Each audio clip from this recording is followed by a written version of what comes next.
So today we're here with Neil Waters and Alex Evans. Neil is a thylacine witness and a part of the Thylacine Awareness Group of Australia.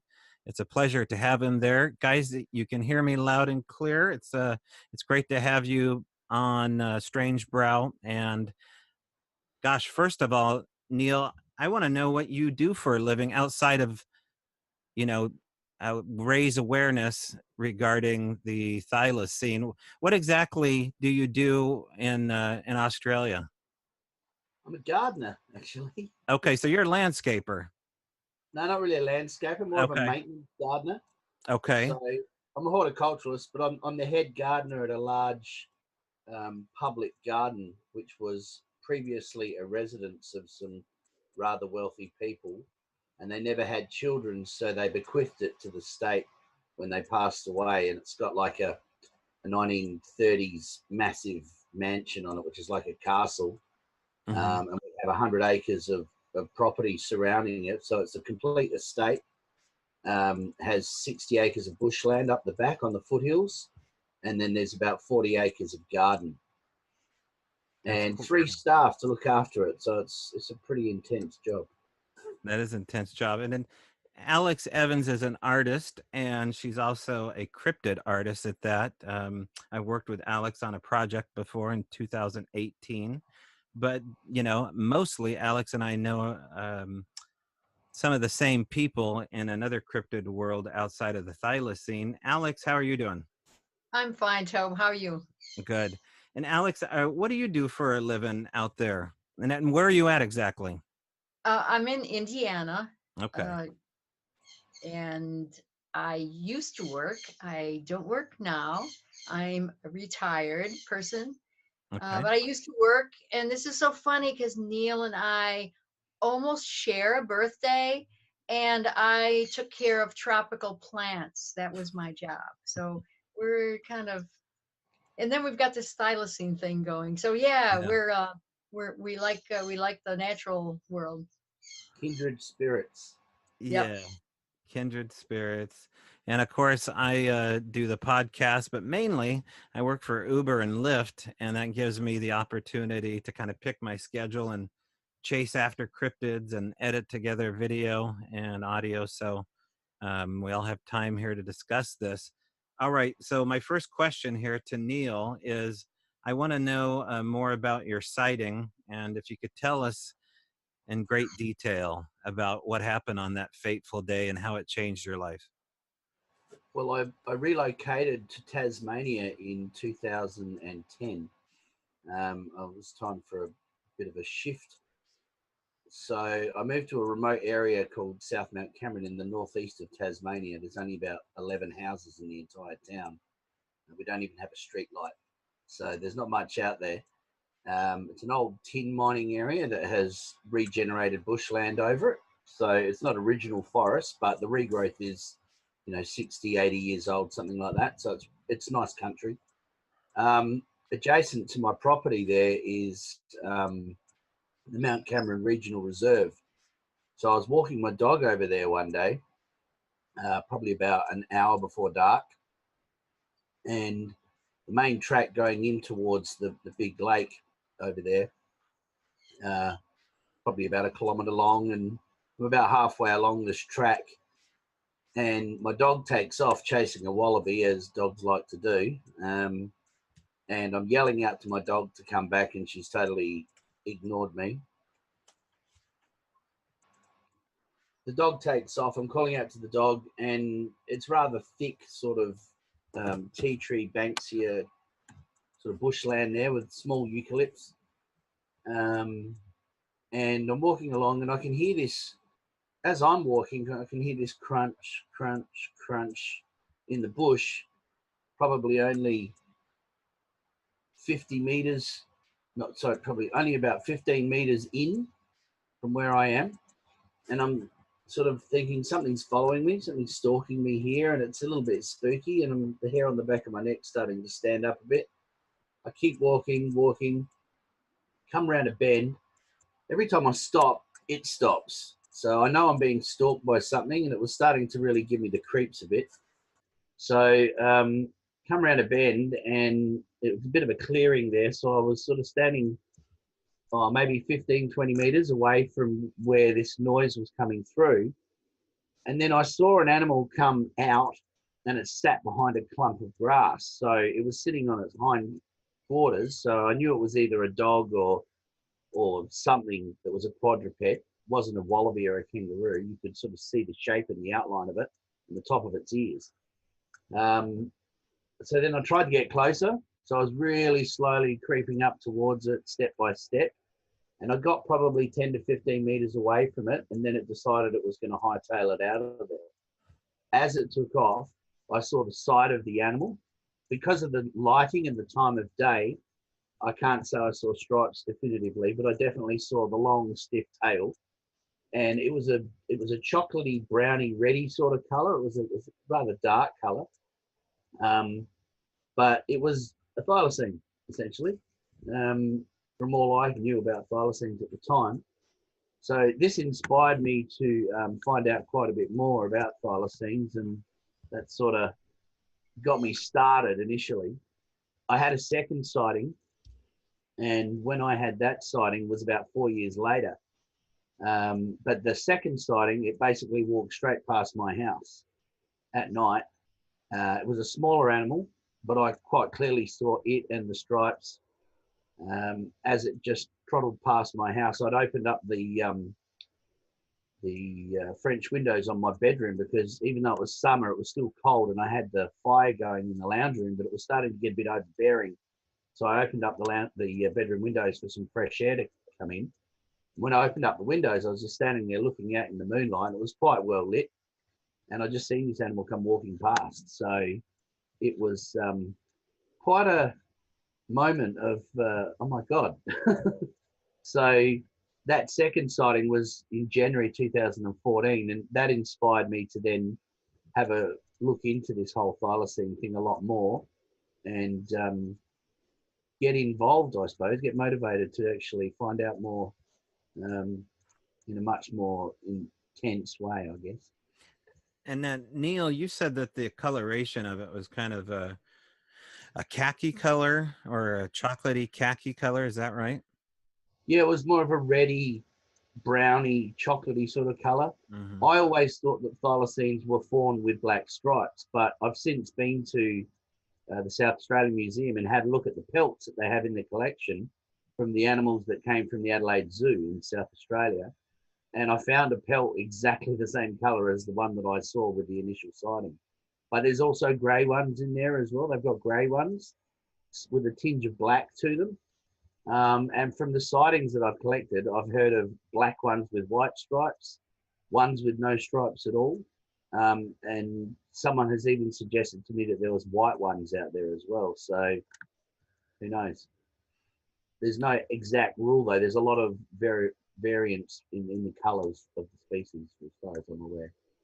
Right. And the if a white one existed, would that be a sign that it's an albino, or would they just come in a variety like a canine would? Well, it's interesting you should say that. We do have alpine areas in Australia, and I have met some people with purebred alpine dingoes. Now, dingoes are generally a colour very similar to Alex's hair, actually, sort of a gingery red sort of colour. But these alpine dingoes were very pale, like very pale. There wasn't a lot of red in their coat. There was more white in their coat than there was red. So it may be an adaptation for environment for coloration in hiding, like you have an alpine fox, which is quite white compared to a red fox from other parts of the world.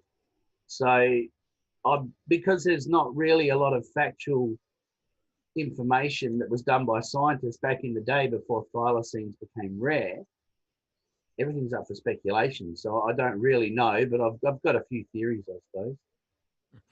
And Alex, as far as the work that you're doing, you make little figurines. Would we call what you make figurines or Yep. replicas? Yep, figurines.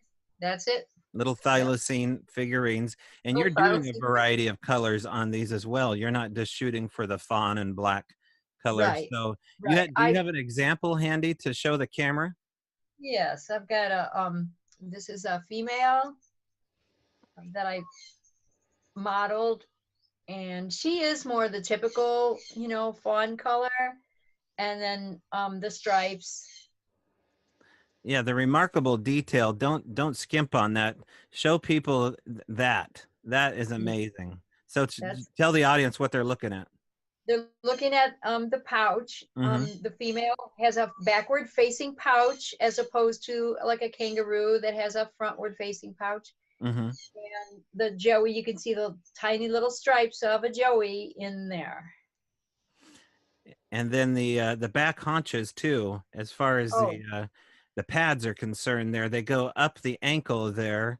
And right. before Neil hopped on, you and I had a chance to catch up there, and maybe Neil can Mhm. speak to this a little bit more. As far as the pads are concerned, Neil, coming up the back of the feet there with the rigid tail, would that be utilized for balancing as far as using the tail as a rudder, and that's where the haunches would come from, or the padding on the feet? Yeah, they can stand up on their rear feet. It's called a hop. So they can actually stand up on their rear feet and propel themselves like a kangaroo. Many of the sightings that I've gathered from people out and about in the bush, whether they're hunters or bushwalkers or what have you, they describe that they saw the animal standing up on its rear feet. And they thought it was a kangaroo at first, but with a really big buff head. Quite often when they're witnessed standing on their rear feet and upright like a roo, they are noticed to be sniffing the air. So I think they do that quite often when they're trying to find each other or work out what is that strange smell in my area, which is probably the humans that are there at the time. And they know that they've been sort of sussed out, so they get a move on pretty quick. They're often described as, when they're startled and people sight them, that they'll do their initial escape will be bouncing like a kangaroo for 3 or 4 hops. They get a bit of speed up, then they go down on all 4 and off they go. They're the very Well, first. you're right. What else besides a kangaroo would do that? Well, there's nothing else that looks like a kangaroo that would do that. That's correct. So it's pretty unique sort of set of circumstances when people witness that. Well, Is that really that totally leaves out the little squirrel-like Mombat, which probably has none of these attributes. the numbat. Numbat. Yeah, numbats are only found in Western Australia now due to predation by foxes and cats. And land degradation as well with farming and clearing. But they used to be found right across Australia. They have been re-released in the eastern states in fenced off reserves where feral animals can't get at them, where they're safe for predation, and they're doing really well in those reserves. But yeah, numbats are quite tiny. They're probably as big as a squirrel, not much bigger. And apart from the stripes on their rump, they have really no resemblance to a thylacine, even though they are actually the most closely related living relative. Okay. Alex, can you show some more of your figurines here to the camera? Because the attributes of the back hind quarter there show what I would think is the adaptation for this thing to stand up and Right. stand That's, vertically on its hind yeah. legs there. Can you see that? Yeah, and I'm interested too in the profile of it too, where you can see the musculature and how the back kind of slopes forward, like you would kind of think of something that wants to move back and use its back head quarter. Right. It's making Neil sneeze. Well, it happened. Then I have a joey that I finished up the stripes on, and this is a small little guy that Yeah. he's with the mother set that I have. But yeah, they're quite interesting, and I wanted to get them correct. I didn't want to just make like a dog with stripes or whatever. I wanted to learn about them, and that's how I joined the Thylacine awareness group, to find out more. And they have tons of information, and people come on who have seen them and tell their stories, and that to me is so compelling. Well, let's take a look at some of your work here, Alex. I'm going to go ahead and share the screen here with everybody, and we'll go to Alex's portfolio and tell me if you guys can see this okay. Yeah, I can see that. Okay, let me just bring up Alex's stuff here on a PowerPoint that I have laid out. Okay, and we can see this okay? Yep, I How can about see it. now you can see that as well? Yeah, Yes. mate. Okay, great.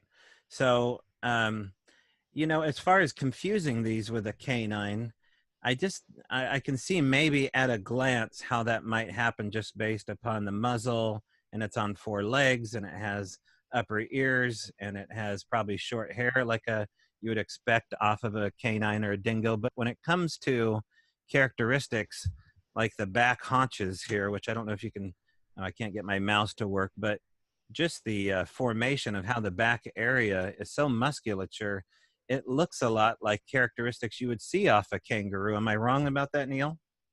No, you're spot on, mate. It's a marsupial, so Yeah. they're not hugely apart when it comes to relations as far as their evolution goes.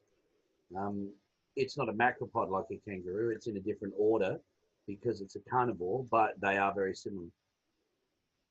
These are all beautiful pieces that you did, Alex, here, and you have a variety of people to choose from. And again, if people are interested in purchasing Alex's thylacine replicas here, figurines, you can go to this website in particular here. It's on Etsy. There's also a thylacine uh, group awareness from Australia t-shirt available on Etsy. And I'll put the link actually in the show notes if anybody's interested in going directly. Oh, there it is right there. There's Neil, one of them. let me get out of this and you can show the camera. Show them again what you just showed me. Okay, so that shirt's available for purchase? Yeah, that one, and there's about half a dozen other designs as well. Okay. And again, a percentage of Alex's hard work goes directly to the foundation. And let's see, how many members are part of the Thylacine Awareness Group? Just over 7,200. Wow. So it's been slowly building up. When we released our first video in 2016, we had 304 members, and it went from 304 to 6,000 in about a month. The first week, I think I added about 3,000 people to the group. It was just absolute chaos. Now, where do you Great. think that came from? That spike? Well, worldwide attention to the subject matter, basically, because when we launched our first video, we actually managed to pick up an email list of every TV station, newspaper, and radio station in Australia. So we emailed this link to our YouTube clip to something like 1,400 email addresses. And then we sort of sat back and waited to see what happened. And the next day at 6 a.m., I was doing a radio interview. And I think within that week, I'd done about 6 radio interviews, 5 press releases, and so on and so on. And it's pretty much been crazy ever since. Okay, so let me ask you about the pop culture element of this, because I know William Dafoe was in a movie regarding the thylacine, and although it was kind of under reviewed and maybe even underappreciated because it seemed like a pretty well done movie on the subject matter, I think it was called The Hunter. Have you seen this show? Yeah, I have. Yeah, I went and saw it when it came out at the cinemas. Okay, so it was kind of what you would call an indie movie, but it had a lot of deeper undertones to it about man's mortality, hunting something extinct. And I won't give away the ending of the movie, but just your overall opinion of that movie, if people want to check it out. I really liked the fact that there wasn't a terrible lot of dialogue in the movie. It was very much about the scenery in Tasmania, which is, you know, one of the most beautiful places in Australia as Mm-hmm. far as wilderness goes, untouched wilderness.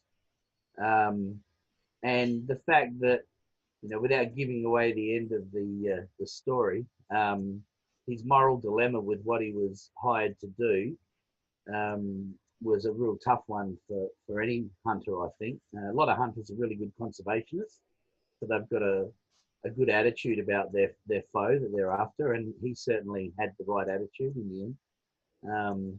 So, yeah, I thought it was good because it didn't have a terrible lot of hype It wasn't overly done with CGI. There wasn't thylacines running around every 5 minutes in it, and that kept you on the edge of your seat all the way through it pretty well, waiting for that moment when you finally get to see this thing. So yeah, I thought it was good. I enjoyed it. Have you seen this, Alex? I've only seen the clips of it, which of course, seeing a thylacine moving was, you know, besides the real movie clips that they've had from the past from the zoos, I thought they did a really great job reproducing the thylacine figure in the movie. And of course, as an artist, I was like intrigued by that, but I'd like to see the movie actually. Yeah, definitely check it out. It's especially if you're a William Dafoe fan, because he has so much, you know, moodiness just with his face alone. He can really move a picture along. But the CGI work that they did on presenting the thylacine wasn't too shabby. But I mean, Alex, you're adding to the pop culture idea of this here by kind of releasing, you know, a figurine, and a lot of times you find figurines like this in toy stores or gift shops. That's something that I'd like to see happen. Would you be interested in, if you were approached by, you know, bringing a thylacine character out? Would you? Especially in the States now. Right. You know, we concentrate on, you know, dinosaur figures and other types of figures, but cryptids not so much, and Mhm. especially thylacine figures, you really have to order them, you know, not around here. We don't have them. So yeah, that might be something we should get going. And I just add, in Tasmania, when you go down there and you go to the markets and the souvenir shops, thylacines have just about fallen off the radar, and there's a very obvious push for Tasmanian devils to be the popular icon of Tasmania that people take home with them. When you do find thylacine figurines in a lot of those shops, sometimes they're that poorly made that they literally are a dingo with stripes painted on them. No offense to our Chinese friends, because, you know, they do some good stuff, but they're basically all made in China and they're all crap and they literally fall apart. So some of the stuffed toys are okay, but to have a high quality, detailed, handmade, hand painted icon of a thylacine produced, you know, with painstaking effort that Alex puts into her figurines is a breath of fresh air. Yeah. Well, if Mattel, if you're listening, you can get a hold of me and I will push you right through to Alex Evans, or you can just find her directly. Something needs to happen in that direction, especially for the Tasmanian tourist industry. That would be an excellent thing to see at all the airports out there. For sure. I was going to ask you too, as far as looking at a bounty on these creatures, which is kind of the premise of The Hunter with William Dafoe. There was over $1 million back in 2008, up to 2008, I believe, offered by a magazine called The Bulletin. Do you know anything about this $1 million bounty? And of course, it had to be brought to the magazine alive and unhurt. Yeah, well, almost impossible to do because in Tasmania it's illegal to trap a thylacine. So it was a little bit of an oxymoron to say that you have to trap it and bring it to them unhurt, when you're totally breaking the law doing that. You need the $1 million for the get out of jail card. Isn't that crazy? Yeah. Yeah. No. So nobody even attempted it because of the laws? Oh, look, I wouldn't say that. I'm sure there's plenty of people out there that had thought that they might be able to crack it. I think it was Ted Turner that put the money up from memory. I know he was involved a long time ago. Whether that was the same bounty offering, I'm not entirely sure.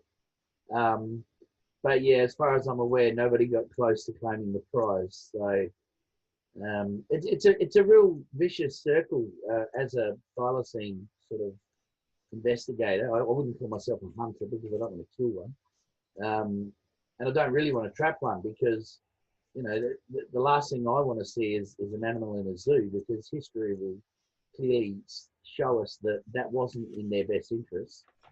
and many, if not most, of the zoo specimens Hmm. really didn't last very long.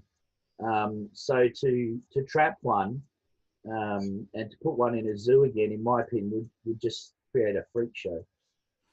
Well, let's talk about conservation and Steve Irwin, the crocodile hunter here, because I came upon a little bit of I guess, internet news that was some time ago. In fact, it was when Steve died from the stingray attack.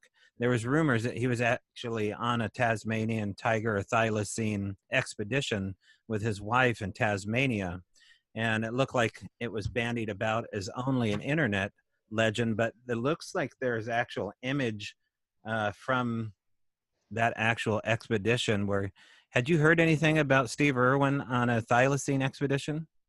Yeah, expedition's probably a little bit generous. I Okay. think they went down there to do an episode for their show, and there was talk about the thylacine during that, but I don't think there was a serious effort made to actually try and track one down. I mean, Okay. I get contacted by American TV companies. I usually hand them on to somebody else because I'm on the mainland, and I've got a fellow I know down in Tassie who can sort of take them out and show them areas. So I usually Mhm. um, send them to him. But quite often they come up with this harebrained idea that they've got 3 days filming and they want to go down to Tasmania and they want to find a thylacine. And it's just like, dude, you're so far from being able to get remotely close to it with that kind of concept. This is something that needs a lot of time and a lot of effort and a lot of patience to even get close to seeing or hearing one, never alone finding one and capturing it or whatever. Right. And now, Alex, if given the opportunity, let's say that, Neil invited you out on an expedition, is that something you jump on? Oh yeah. Oh yeah.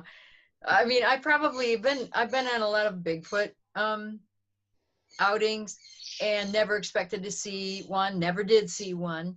But just the idea of seeing where they live, um just Mhm. the country, how it is. You're going to a place where an animal that's a legend has lived. So that in itself would be something. I wouldn't expect Mhm. probably to see one though.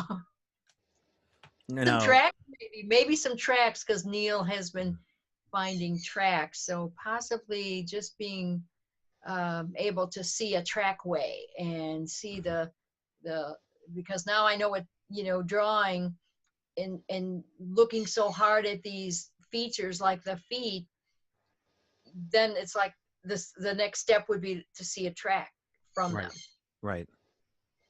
Neil, could you make some kind of declaration that if you took somebody out, that you could show them at least a habituation site or take them to the right habitat to see some kind of tangible evidence of a thylacine? Um, well, I'm in South Australia on the mainland, Mm-hmm. and we have literally hundreds and hundreds of sightings here in South Australia. My most recent was last Thursday night. And I've been up to that property and placed my cameras in a different spot because I think I've narrowed down the small avenue of scrub that they're moving through when they come past. So, when we're out, especially in winter, you find plenty of prints in winter for obvious reasons because the ground's nice and moist and it will hold a print better. Um, Quite often, if I just follow my nose and my hunches, I usually find something when I'm out. I'm going to say probably maybe 1 in every 5 times I go out, I find some sort of clue that Mm-hmm. they may have been in the area. Now, that will either present as prints on the ground, or quite often I'll find mutilated kangaroos that have all the hallmarks of being taken out by a very large predator with a feeding style not dissimilar to a thylacine. So, Okay, well, let's show some people an example of what you're talking about here. Let me go back into the desktop here, and I will go to our PowerPoint here and bring up some of these slides here for us all to look at. Okay, let me go back here in time. Okay, we'll go back to slide number 1. Okay. There we go. Everyone can see this? Yes. Gotcha. Okay. Let me bring this image down here. Well, we'll just leave it right there. Okay, so tell us about the track we're looking at, Neil. So this was from winter last year. I think it was June. I was out in a region called the Murray Mallee. So the Murray Mallee is a type of woodland that has very short multi-stemmed eucalypts. They have a lignotuber at the base. All eucalypts have a lignotuber, which is basically a bulb that stores energy. So if you cut a eucalypt down, it will shoot from that bulb and keep growing. So you can coppice them over and over again and they'll regenerate continuously. So it's this very low, dry, limestone sort of country with intermittent sand hills through it.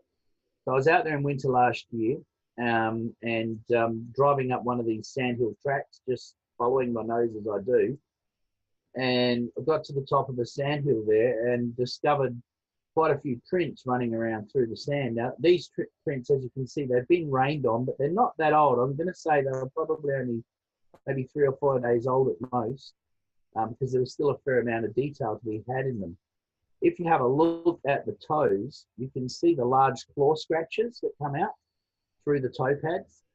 Now, thylacines don't have retractable claws like a cat, so you nearly always get nice big claw drag in the prints you find unless they're walking incredibly slow, because they're a digigrade animal. They run on their toes, unlike a dog, which is a plantigrade animal. They run on their plantar pad most of their weight distribution. So you get these large toe impressions. And the interesting thing about this print is that it was almost 5 inches wide and 5 inches high. Now this is a front print and rather large. Not many dogs will throw a print that big, certainly not a dingo. And if it was a wild dog, it would have to be the size of a Great Dane or a Bull Mastiff to throw a print that big. So you're talking a large animal if it was a canine.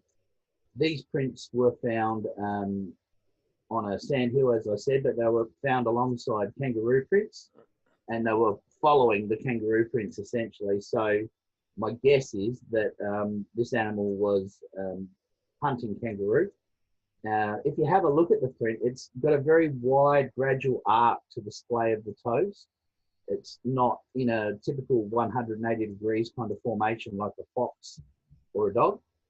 And they're very big, fat toes. There's a decent sized gap between the toes as well, which is an indication that it could be a thylacine as well, because thylacines were known not to have any webbing between their toes on the front feet. So when they run, and if it's soft and they need to gain more traction, they can spread their toes out like fingers and dig in and grab a hold. And this is why we get these deep toe pad impressions and those claw scratches going back into the toe pads. Well, and knowing that you have access to thylacines, mummified thylacines in museums, you know, their feet must be available, their paws, their pads, their claws, all these things are available on record. So, and this is either or situation. I mean, this can't be a kangaroo. It can't be other things that are running around there. So it's easier to prove, right? Yeah, it's easier to prove to me, but try and prove to a scientist that that's a thylacine print without a dead one lying next to the print. Right. You've got Now, better chance of winning the lotto. are there any examples of behavior of them paralleling kangaroos or hunting in packs? Would you see, are they solo hunters? Would you see more than one track? I think they're generally solo or cooperative when they're hunting. So they don't hunt in a pack and they don't live in a pack per se. They live in a small family group. So their juveniles that are 2 to 3 years old will still be with mum and dad, generally with mum, and they'll stay with mum and learn hunting and cooperative feeding. Dad is historically sometimes witnessed with the juveniles and mum, but generally dad is ahead of mum and he might make a kill and leave that for mum to feed the young as she comes along behind him a few hours later. This is where their sense of smell comes in really important with finding each other when they're out in the bush. Now, this looks like an incredibly fresh track, but not knowing what kind of substrate this is, and knowing that most often substrate can be a little bit difficult to age because oftentimes it will hold itself for more than a season, and some, clay especially. So, what kind of tell us more about these tracks and what environment These it's in? tracks were from the same one as you just showed before. These were Okay. also from Sandhill. As you can see, there's a trail bike being through there as well. But like I said, these were about 3 or 4 days old at the most due to the rain damage that had happened to them, but they were still holding a reasonable amount of detail. So it wasn't a real heavy rain, Hmm. but there was no way they were more than a week old. Okay. Now, would you find scat near any of these tracks as well for if you followed I, them? I didn't, but you probably could if you Hmm. followed them for long enough. But because of the terrain being very mixed sort of substrates, you have a limestone Hmm. base most of the area. Then you'll have lots of salt bush and just like a pea gravel with lots of leaves and mulch from all the plants. You'll get track lines that go for so far, and then they change substrate, and it's off. Okay. So, This go this ahead. particular drawing here, I love to use as a reference because this was from Queensland in Australia on the mainland in the 1800s. Someone drew what they found to be the print of the native tiger of Queensland because thylacines have been extinct on the mainland for 2,000 years. But this was drawn from a fresh print, and it looks remarkably like the prints that we just saw then. So I love this reference. I actually put this photo of this drawing and those prints up on a Facebook group a while ago, and someone accused me of faking prints. Um, I've never even faked an exam at school, so to accuse me of faking prints in a trackway with that much detail, without any of my footprints next to those prints, is a little bit blasé and naive. But I was actually quite flattered that I'd done such a good job at faking these prints that they were identical to these ones in the book as a reference. So, yeah, touche. Okay, now let's talk about some of the distinguishing characteristics of a predator here. This is a kangaroo kill from 2018, and tell us more about this. Okay, so the Adelaide Hills is the southern Mount Lofty Ranges, which are directly behind Adelaide, where I live in South Australia. And there are no known large predators in the Adelaide Hills. The only predators we have that we know of are foxes and the odd feral cat. Now, feral cats do get reasonably large, but not large enough to do this sort of damage.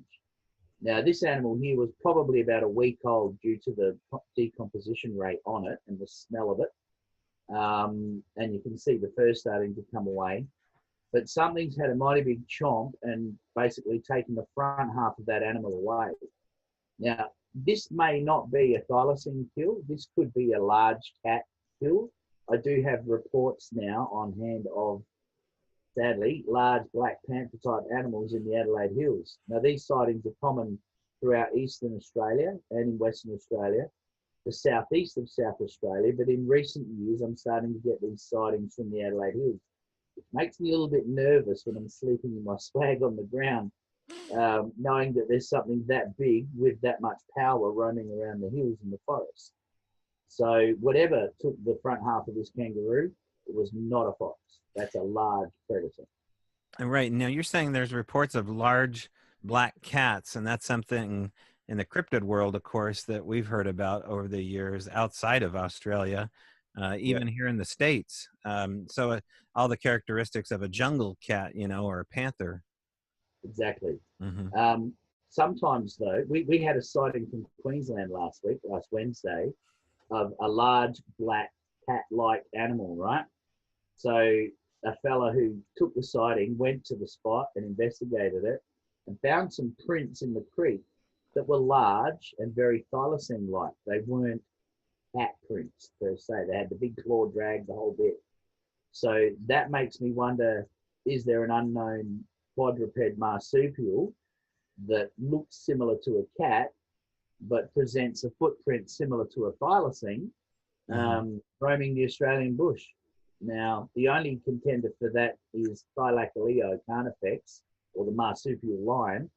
But again, if you speak to scientists, they'll tell you they've been extinct for 10,000 years.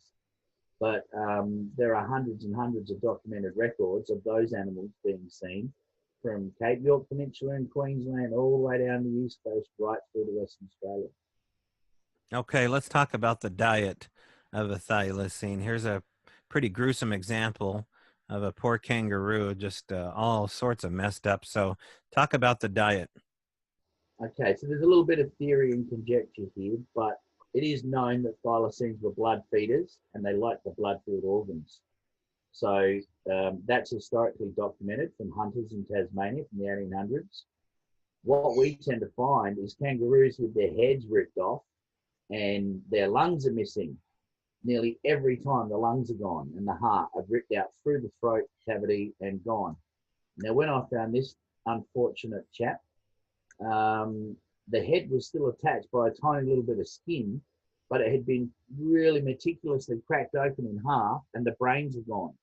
Now, brains are high in protein and fat and they're soluble and easy to digest. So my theory, and this is my theory, is that when we are finding a lot of these headless kangaroos, that thylacines or some other type of marsupial predator are coming through, taking the head, targeting the brains, and I believe that's for feeding their young. I think that would be a really high protein, good, nutritious meal for young, and they'd probably regurgitate that and feed their young with it.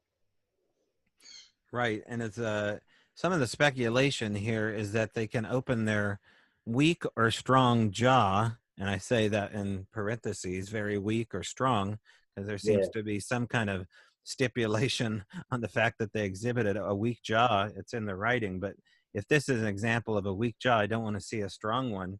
And as far as the angle itself, it's between 80 degrees and 120 degrees from the research I did. Do we have any speculation on how big the mouth can get? No, it's measured, it's documented at 120 degrees. And if you have a look at the historical videos of Benjamin in the zoo, 1936, there's at least one shot where he gives you a nice big yawn and shows you his flip top head. Yeah, let's find that here. I'm going to go ahead and open up. I've got a Thylo slideshow here as well. Let's bring that up and see if we can bring up that image there of it yawning. There we go. That's a pretty good example there. Now, some of the characteristics of the thylacine skull in range to, in comparison to a wolf. I keep reading about comparison of the thylacine head to a wolf, but I don't see a lot of attributes just based upon how large that mouth can get. What are they talking about when the head gets mixed up with a wolf skull? Well, I think it's basically the overall shape. It is well noted that the females had a narrower head and the males had a slightly buffier head. So there may be a little bit of variation in the descriptions because of that. Okay. And there's a good one for you, Alex. I like that posture right there. Actually a sad photo, that one, because that one had been shot and was gone. No, great. Yeah. There's All right. There's a lot of bad history there. Right. Okay. Out of all the ones I could have picked, leave it to me. All right, let's get out of my slideshow. It's getting gruesome. Okay, we'll go back to where we were here. Yeah. Now, here's another kangaroo kill. Is this an example of the lungs being removed? Yes, it is, mate. Yeah. Now, this one was a swamp wallaby that I found about a month ago down in the southeast of South Australia. So about 350 kilometres away from where I live. Wow. Very fresh. That was the morning's kill. That had died. Yeah, you can see how the blood looks like it's freshly pooled at the bottom of the corpse. Yeah. So that's a swamp wallaby. They're slightly smaller than a western grey kangaroo, and a bit more of an easy target, I suppose. But I have found adult male western grey kangaroos with their heads and lungs missing. Now we're talking about a BC that's close to 6 feet tall. and a formidable animal. I mean, a human wouldn't take on an adult male kangaroo because you'd come off second best. So Right. anything that's powerful enough to take on an adult male kangaroo, fully grown, and tear its head off is something to be admired and respected. Hmm. Uh, Now, looking at the rib cage in particular, you should be able to see things like teeth marks upon the ribs. You should be able to find hair of some other species that attacked it. So, when you collect a piece like this, which I imagine you collect it, do you bag it and tag it and take it home and forensically look for those kind of things? I did that skull that you had up before that had been cracked open. I did take that. I Mm-hmm. bagged it. I froze it immediately. I kept it frozen. I had it in the freezer for about 3 months before I found somebody who could test it. I took it into them frozen, fresh in an ice pack, and I thought, we're going to get saliva here. This is going to be the one, you know. We've got the proof. They took swabs from all around it. All they could find was kangaroo DNA, sadly. The saliva didn't seem to keep under Mm-hmm. freezing. And there was no traces of any other thing there other than that kangaroo's DNA, sadly. So an invisible predator ripped its head off and Mm-hmm. didn't leave any DNA behind.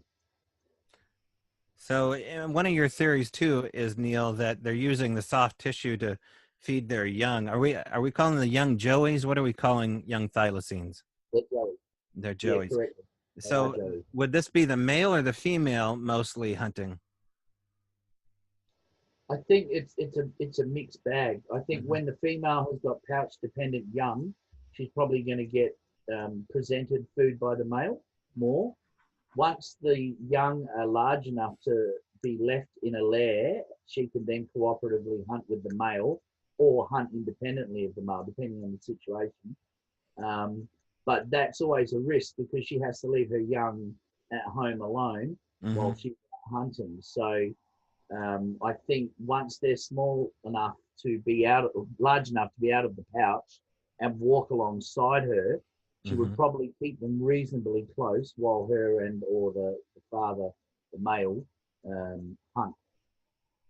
Did you find this kangaroo, Neil? This This picture one, here?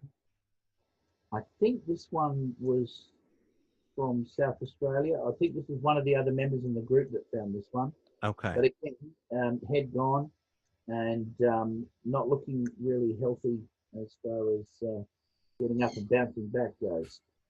Now, do you know anything about the history of this photo, as far as was it taken at the point where they found it, or is this at a different location? No, it was taken where they found it.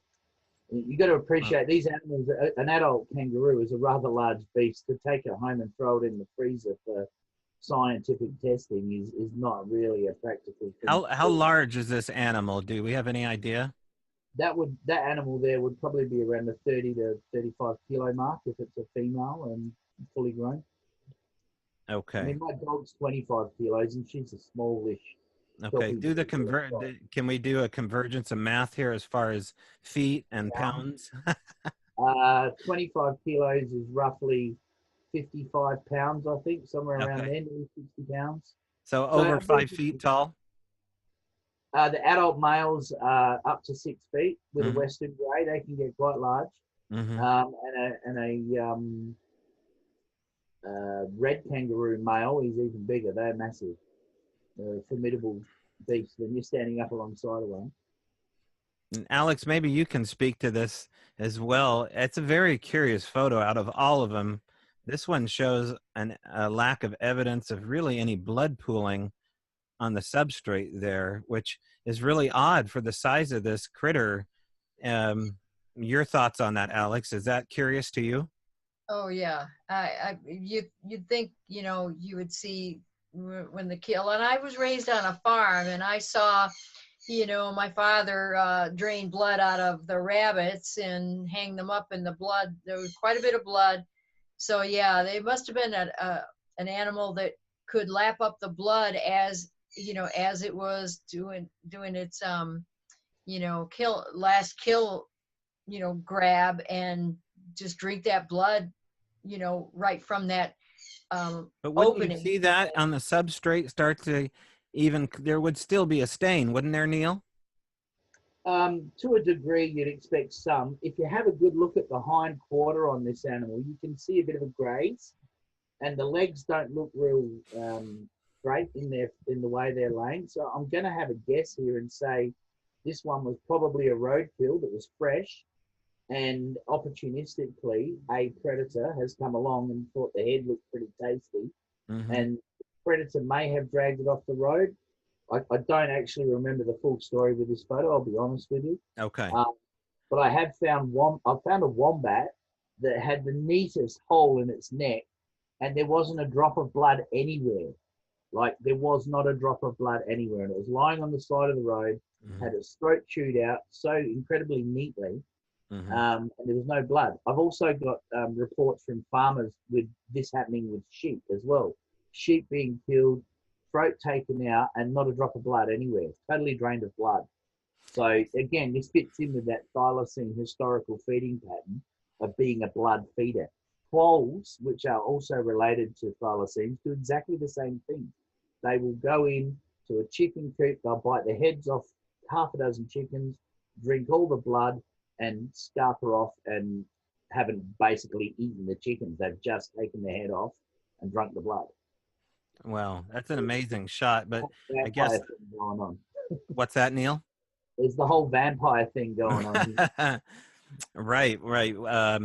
Yeah, if it's a roadkill, I guess that makes more sense as far as the blood starting to dry out, and it wouldn't pool as much if it was, an old kill compared to a fresh kill. Maybe it was dragged to the location, but I would think members of the team probably followed up on that. But yeah, I'd love to know more about that shot. Now, you have some scat samples here. These are from April of 2018. And what makes these curious? 2017, sorry, mate. Okay. The beauty of this was when we found this was it was steaming. It was literally that fresh. So I got very excited because it has all the hallmarks of what I understand to be a thylacine scat. It's the right color, it's the right texture, it's the right size, and there's a very distinct lack of bone in it. Now, if it was a devil scat, I'd expect to see quite a bit of bone in it because devils eat the entire critter. They don't leave anything behind. They're not fussy, and I'd expect to see a hell of a lot of fur in it. So as you can see by the tape measure there, it's about an inch round, a little bit over an inch round, and I think in total it was about 5 or 6 inches long with all the segments. Excuse me, I'm going to sneeze. Bless you. Excuse me. There we go. So I got very excited. We bagged it. I took it home, froze it, thought that, this is going to preserve the DNA. Spoke to the Adelaide University because they have the Centre for Ancient DNA there, and they completed the thylacine genome sequence. So I approached a fella who's from Tasmania, actually, but he's a researcher in Adelaide. He did a public talk, and his talk, oddly enough, was about why thylacines and Tasmanian devils became extinct on the mainland. So it was perfect timing for me to approach him, and I said to him, I've got a scat that I collected from Tasmania that was fresh as a daisy when I found it. Would you be interested in testing it and see if there's any thylacine DNA in there? And when I talked about it to him, he was very skeptical, like a lot of scientists are, and that's fine. And I said, look, this scat is, I'm pretty spot on here, I reckon. I reckon this is the winner. Now, you've got to remember, this guy's just spent 5 years or something doing a paper on why they've become extinct, on the mainland at least. But anyway, he was sort of open to the idea. So I basically got it organised, bagged a section of it up, made a time to drop it off to him. He wasn't available, but I dropped it off to him, and then I rang him a few days later and finally got him on the phone after several messages, and he said, I've had a chat to my boss in charge of the lab, and we're a bit busy. We can't test that scat. And I was like, why wouldn't you want to test this scat? It could prove everything that we all would love to be true. And he really didn't have an explanation. And I then discovered through some other inquiry that he hadn't actually even spoken to his boss about it. So there was a fair amount of academic resistance to the notion that this may be what I thought it was. Now, when I finally did get a section of this tested, I hadn't stored it correctly because it didn't go back in the freezer, because I was told to get that shit out of my freezer, essentially. I got it tested, and when it came back as 93% wombat. Now, wombats do little grassy Rubik's cubes for a poo, so it clearly wasn't wombat, but whatever the animal was, it had eaten wombat before it discharged this scat. But there was like 1% Numbat DNA in this scat, and that really got my attention. So I wrote back to the lab that tested it, and I said, where's this Numbat come into it? Numbats aren't found in Tasmania, and that's where this scat came from. And so then they wanted to talk to me, and they said, well, come in and we'll have a chat. So I went in and I met the guys from the lab, and they're really lovely guys. I totally trust their efficiency with the testing and things like that. They're very genuine. They wanted to prove it as much as I wanted to prove it, because it was going to put their lab on the map worldwide if they did. So I basically said to them, look, this Numbat DNA can't be in there because this is from Tassie. I haven't been near any Numbats, but there's Numbat DNA in there. Well, they said, well, oddly enough, thylacine DNA and Numbat DNA is identical up to about 94%, I think it was. And then they branch off. One becomes thylacine, one becomes Numbat. There wasn't enough epidermal DNA, I think it's called, that is basically the moisture that exits the scat from the animal. There wasn't enough of that there left, because by this time the scat's 5 months old or something, to prove unequivocally that it was thylacine scat. All I can say is that if a Numbat pushed that out of its behind, it's a bloody big Numbat, and it's geographically challenged to the tune of about 3,500 kilometers. Right, and it's walking bow-legged in the outback right now. As a result. This idea, and I'm going to pose this question to you, Alex, because you worked in the cryptid scene for longer than I have, that's for sure. And this term academic resistance is something that you and I have found time and time again. What do you think it's going to take as far as academia to, push the limits a little bit more without fear of retribution? We have colleagues and friends of ours that have suffered retribution over looking into cryptids. What do you think it would take? Oh, they've always said it's going to take a body, and but I don't think so. I think that there's ways to collectively, have evidence that, again, what else can it be? You rule out so many things. Academia, I think, tend to fear for their careers, and so they just steer clear of it. But I don't think it's going to take a body. I think clear video evidence, along with all the other evidence of tracks and scat, hair, and those types of things could prove. Now, I imagine I already know the answer to this for you, Neil, and I kind of know the answer for myself, although probably not as severe as what Neil's gone through. But have you suffered at all, Alex, at the hands of ridicule for looking into this? And what's your general attitude? Well, I pretty much go my own way. And however, if somebody wants to kind of laugh or whatever, that's fine. It doesn't really affect me, but I haven't seen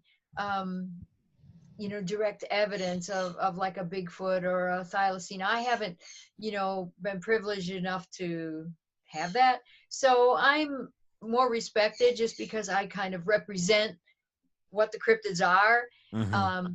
But I don't get the ridicule that a lot of people do. So I can't, Right. I guess I'm lucky, but I don't think I care anyway, because people are going to say what they're going to say. So, and that Right. wouldn't that really wouldn't bother me. Yeah, in a way, I mean, Neil, if you could go back in time and your 2 sightings that you had here, I think you said your last one was in 2014. If you could go back in time, is there any part of you that kind of regrets what you saw just based upon the amount of shit that you get? No way. Okay. No, I'm made of tougher stuff than the shit they flick at me. There you go. There we go. I like that. I I've remember. been accused of so many things by so many people that, I still get upset occasionally when someone just hits a nerve, but generally speaking, Mhm. I'm coated in Teflon and none of their shit sticks. Right. Okay. That's what I like to hear. Talking about the scat brought to mind the woolly mammoth that they're trying to resurrect right now through linked chromosome engineering and the DNA. And I don't know if they have a host in order to implant this engineered woolly mammoth DNA into, but something like this looks like it was proposed. I found an article here by the University of South Wales by a professor, Ardith, I believe it is, Archer. And it looks like this was bandied about in 1999. Do you know anything about that? With the thylacine cloning, Mm-hmm. yeah, good luck with that. That's all I say. Look, if they gave me half the money they've wasted trying to clone it, I could prove it in 6 months. It's Well, I about like resources that. and Okay, there's an open time. offer right now to members. Look, you need a host, as we all know. If you're going to try and clone something, you Mhm. need an animal compatible with that animal. I don't know a lot about DNA cloning, by the way, but I know enough to know that you need a female thylacine to put that embryo in to create a thylacine. Now, if they stick it inside a numbat or a wombat or a dingbat, I don't think it really stands much of a chance of being a thylacine. Mhm. There's learned behaviours, um, and could the host even rear it? Would the milk be enough? Would the right kind of nutrients be there to raise the animal um, to a level where it was going to live independently? I just don't see the cloning exercise Mhm. having any real validity when there are thousands and thousands of sightings that have not been investigated by science. There's lots of privateers like myself out there that are passionate, that are doing it their own way. Mhm. And it's quite competitive as well. We've had our fair share of scrums online and, you know, exchanges of words, what have you. But if they actually resource some serious investigation, and the last serious investigation was by Stephen Smith in Tasmania, and that started in '79, I think, and was completed in '81. And that was funded by the World Wildlife Fund because they knew extinction was coming up for this species if we couldn't prove it was there. So they Mhm. found a bit of money. And back then, I think it wasn't very much. It was only about $14,000. But in 1980, that was a reasonable amount of dough for a research project.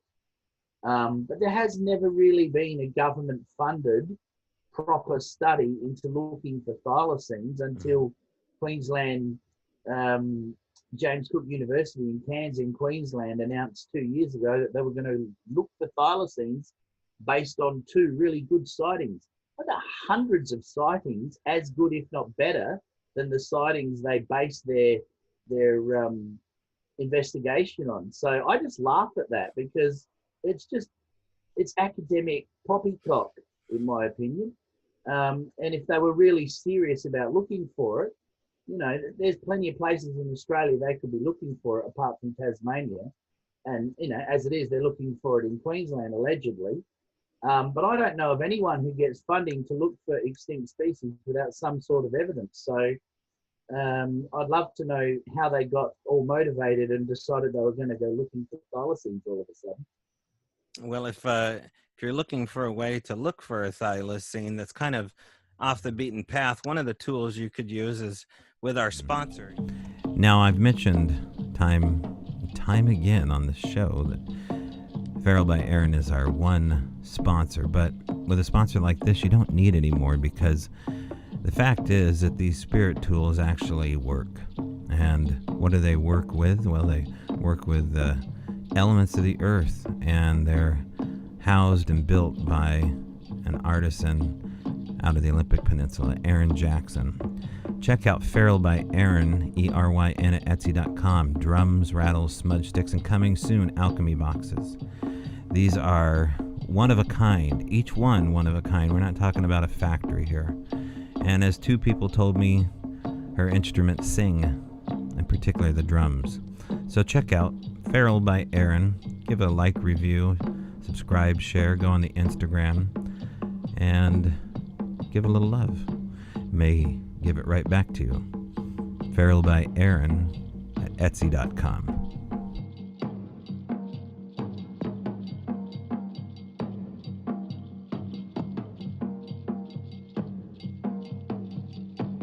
Okay, we're back with Neil Waters and Alex Evans. Neil is with the Thylacine Awareness Group of Australia, and Alex Evans makes beautiful figurines, lifelike figurines, incredible detail there. In fact, let me expand the screen here to talk about,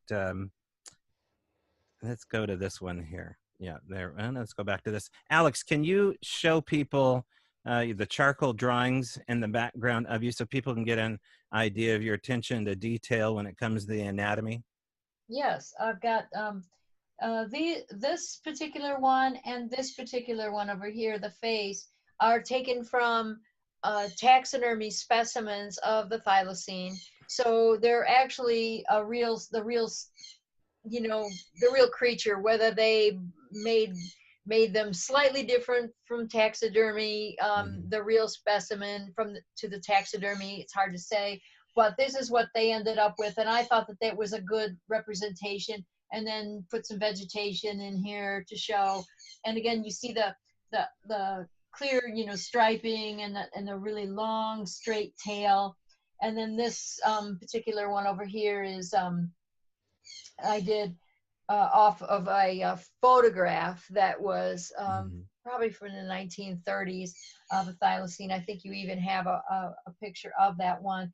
And so I draw from as much as realism as I can. And there's interpretation, of course, but I tend to like to draw more like a field sketch type of thing. So yeah, these are just a few of the ones that I've done, and they help me when I'm doing a figurine. They help me to know the anatomy better when I do a drawing first. So I concentrated on some of the drawings, and the nose of the thylacine. That's another thing that I've done a lot of drawings of dogs. That's one of my mainstays, is people send me drawings of photos of their dog and want a drawing done. And the nose is so much different than a dog's nose. And these are the types of things that you can really only see from like a taxidermy specimen or a live specimen. So yeah, it was quite, it really teaches you so much just to draw from the taxidermy. I wish we could see them here. I'm not sure any of the states has any taxidermy of thylacines. I don't think there's many. I think Washington Museum does. Oh, the Smithsonian? Wherever they're wearing shoes, they've usually ended up in the local museum, essentially. Mm-hmm. Right. We had taxidermist Ken Walker come on the show a couple months ago, and he was, I believe he's the 3-time world champion out of Canada. He's an amazing artist and worked, he's also a Sasquatch witness and built a replica of Sasquatch, which is amazing. But he worked at the Smithsonian, and just to go off of what you were saying, Neil, he was a curator down there in the deep, supposed non-existent basement where, hidden bones and animals exist.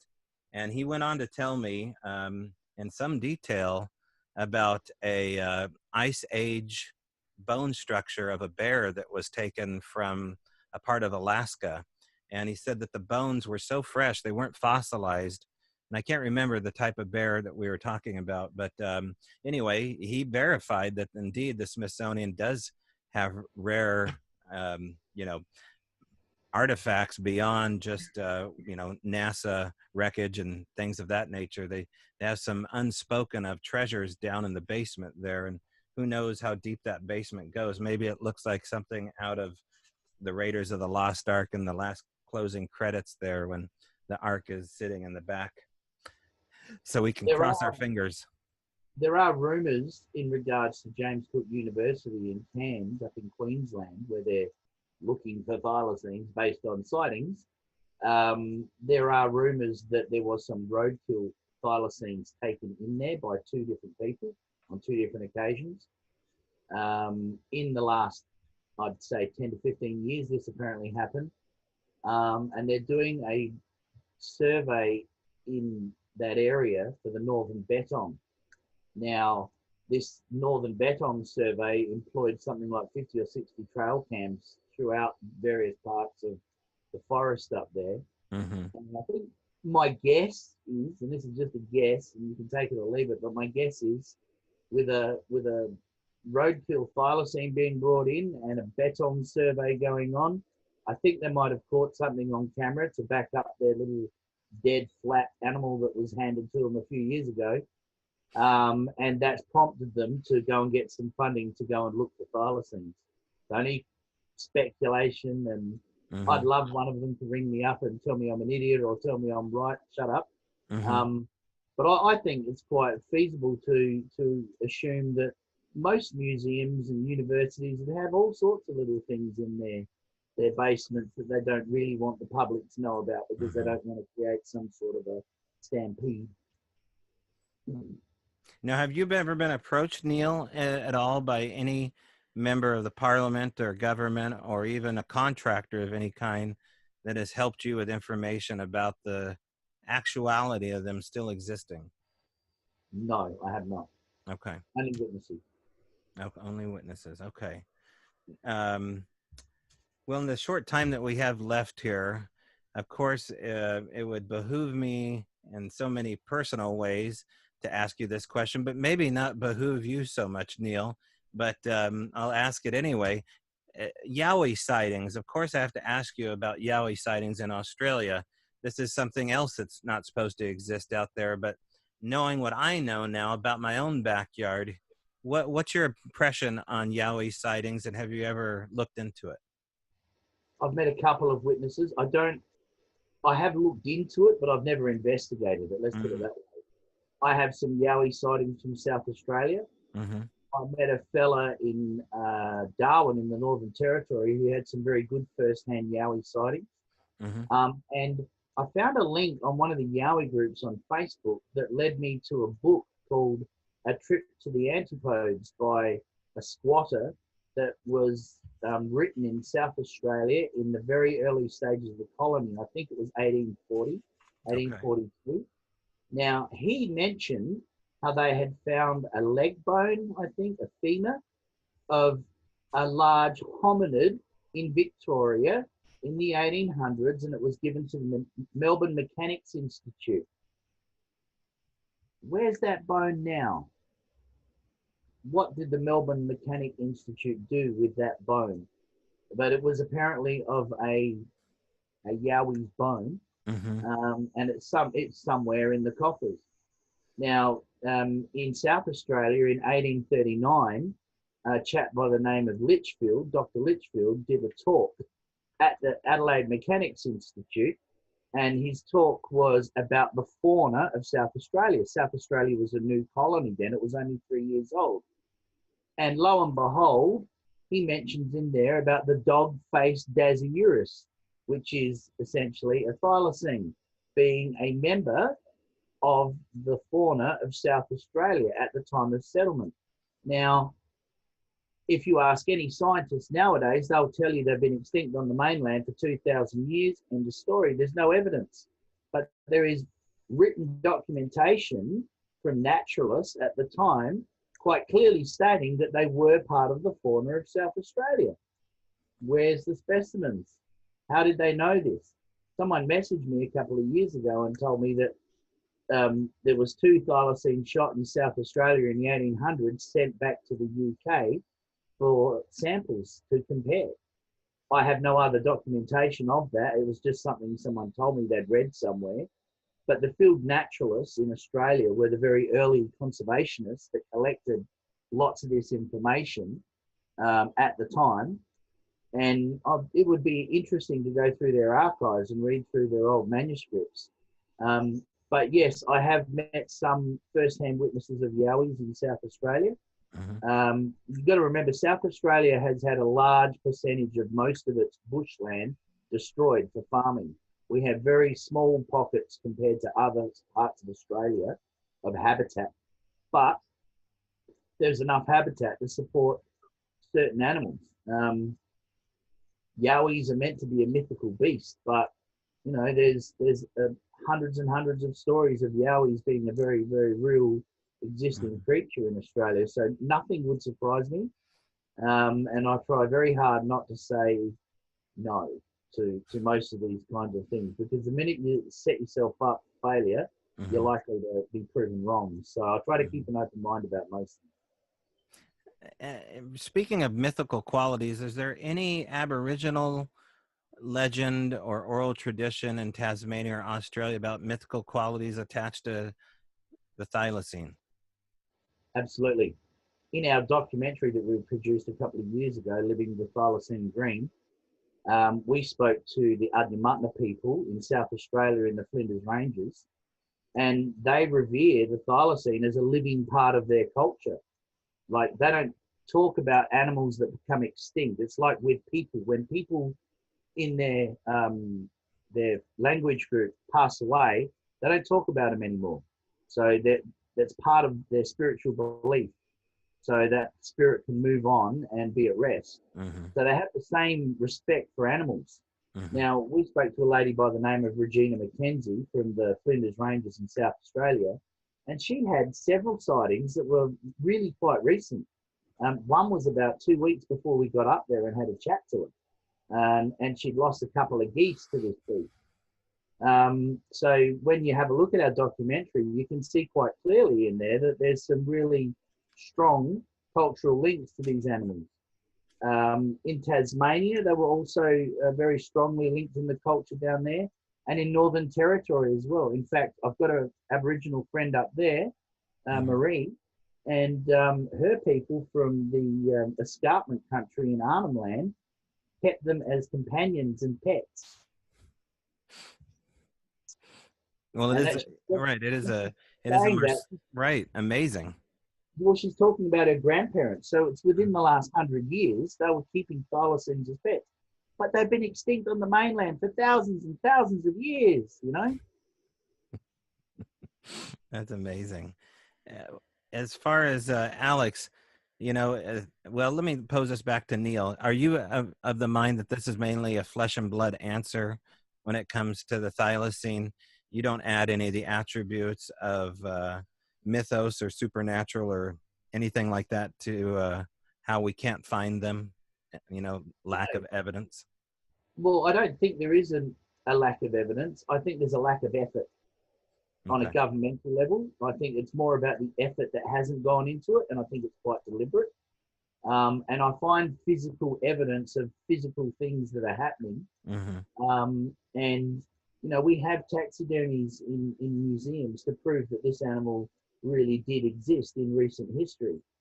And, you know, the whole hogwash about it being extinct on the mainland for thousands of years doesn't wear with me, because there's too many recent sightings. Some of those sightings are so impeccable that you can't find fault with them. They're independent of each other. They have the same attributes to the sightings. People describe the same things often over and over again. Some people are tourists and have never even heard of the animal and describe it to a T. So to me, that level of detail in the information warrants further investigation. But sadly, without some sort of dead animal to cut up, science just doesn't want to be involved because it's too risky.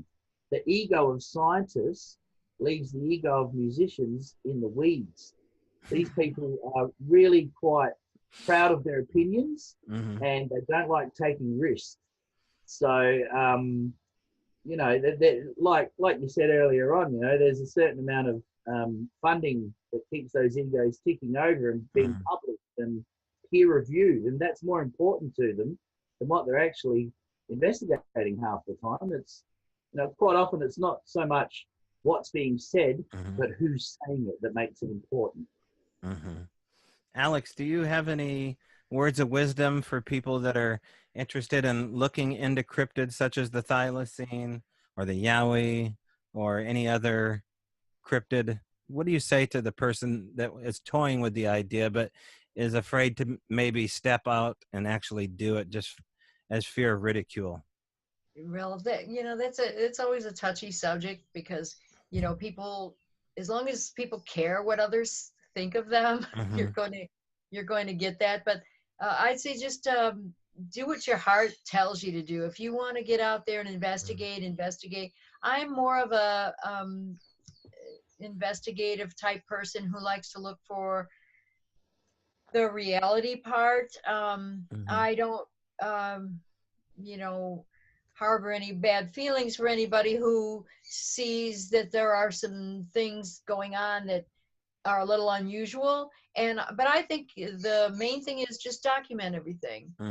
Try not to draw conclusions, and write down what you see. I've had some very strange experiences out in the field, Hmm. but I don't make conclusions of them. I just document what happened, what I heard, what I felt, what was going on, and then go from there. But if it just getting out and hearing um, the sounds of nature, whatever they are, if you have an experience, great. But I just say just enjoy doing Hmm. what it is, and try not to anticipate you're going to have an experience, because you probably won't.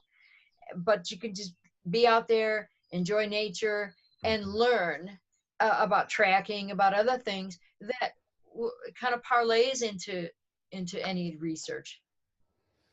Right, right. And doing a show like this, sometimes it's hard to get someone to come on, even anonymously, and speak about their fringy passion. I've had at least a couple in the last week that haven't called me back or say they're going to think about it. It's just too much, even with anonymity. The fact is their voice could be recognizable, and there's, Right. blowback from that. And they're, incredible interviews that I may never ever get. And that's just kind of the way it goes. But My drawings, Bigfoot drawings from sightings from Florida all the way to Canada, mhm, that I've talked to people, many do not want to be associated with the drawing. They don't mind me showing the drawing, but they mhm, don't want me to talk about even sometimes what happened during the encounter. mhm, So I have strict rules on, if someone talks to me, they can give me permission, but if they don't, it stays with me. So I have a mhm, lot of stories, as you do, where I might show the drawing and give a general idea of where it was seen, but mhm. I don't talk about it because they don't want me to, and I respect that, and I understand. I understand it. Now I have to ask you too, real quick, Alex, on the drawings there. Are those for sale as well on the Etsy shop? No, not so far. We could make Okay. them available, or people can contact me if they want these. I did these kind of for myself, Hmm. but there's no reason why I can't make prints of them for anybody who would No, want those would be beautifully in a frame. And so if people want to get in touch with Alex, I will put the link for the Etsy shop there, and you can reach out to her. Alex Evans also on Facebook. You can reach out to her that way and friend her or send her a message in regards to those prints, because they're absolutely stunning, and they belong in other people's homes and lives. Well, one. Thank guys, you. I appreciate everybody's time here. Alex, Neil, thank you very much. If you'd like to get in I touch just with either one of them, you can reach out to Neil Waters, of course, at the Thylacine Awareness Group of Australia. And as I said, Alex is going to be on her Etsy shop and on Facebook. Any last closing words? Yeah, if I could just get a quick plug in for our doco. Yes. Um, we've produced DVDs. For the traditionalists like myself who like a physical thing to own and examine and hold and and have in your collection. So our DVD of our documentary is available through our Etsy shop, but we've recently put it online as well for people who are a bit more techno savvy than myself. So it can be viewed on Vimeo, and you can download it and rent it, or you can download it and own it online from Vimeo. So if you go to Vimeo, type in Thylacine Awareness Group of Australia, you should be able to find it without too much trouble at all. And Vimeo is so streamlined that you can do it on your phone. And I think it's, generally you can just enter in your debit card or prepaid card so they don't have it. And then you can order anything you want that's on there just as quick as lightning. Watch it on your smart phone, watch it on your device on home. I think Vimeo's on pretty much on every search engine available. So you can definitely check that out. I've watched movies and docs before on Vimeo, thinking about releasing one myself on there. And the platform is made for people that have documentaries that they want to show that maybe not every production company is going to do. But, as far as what you're doing, Neil, I would think that you would be approached fairly soon regarding filming a documentary and putting it on the History Channel or something like that. And yet that hasn't happened yet. Is that right? I've been approached Mm-hmm. by probably half a dozen different TV production companies that Right. want to use footage, but Mm-hmm. sadly, they Mm-hmm. don't, which doesn't really bother me because we've made our own documentary anyway. Mm-hmm. But sadly, they don't really want to meet me and come out in the field and do all that sort of stuff because I'm Right. not in Tasmania. And we're still getting over this whole myth that thylacines are only found in Tasmania. So when we prove it in Tassie, I suppose, then we might have a bit more credibility to prove it on the mainland, I suppose. But yeah, they only ever want to use our footage and pay us $100 for the privilege. So most of them get told to go away in a hurry. Right. Now, I've been approached with these uh, crews that want to spend 3 days or 72 hours and they want to get a sizzle reel going and they don't really have a clue about the subject matter. They Wikipedia on the way in and they're looking for personalities more than they are looking for substance. Exactly. And It's about the host of the show. right, right. Yeah. I'm Well, a bit dry and sober for some of that stuff, mate. They like drama, and I'm not that dramatic. do you guys have any appearances or any meetings coming up at all in Australia that people can look up and look forward to? No, not at the moment, but we do a meet and greet every now and then. We've done about 4 or 5 of those. We have Mm-hmm. actually screened our doco in a few theatres in South Australia and Western Australia. Mm-hmm. Again, it's so expensive as a privateer to go into a popular theatre and use their gear and have an event there that you're paying money hand over fist, and if you don't get the money back, then it's not necessarily wasted money, but it's not an infinite resource. Sadly, Mm-hmm. we can't just print our own. So Mm-hmm. we don't have any events at the moment. But if they join the group, they come onto Facebook, and they're interested. There's a bit of a push for me to go down to Tasmania and do another meet and greet down there at the moment from some of the members in the group. But again, it's time, it's regional locations. Ideally, I'd like to go on the road with the documentary and sort of self-fund myself by selling tickets to view it and do public talks in all of these regional areas around Australia where the animals have been seen. But again, that's just time and money that I don't quite have all the time. But things are looking a little bit better at the moment for having a bit more freer time to do some of these things. So if they join the Facebook group and there's something coming up, they'll know all about it.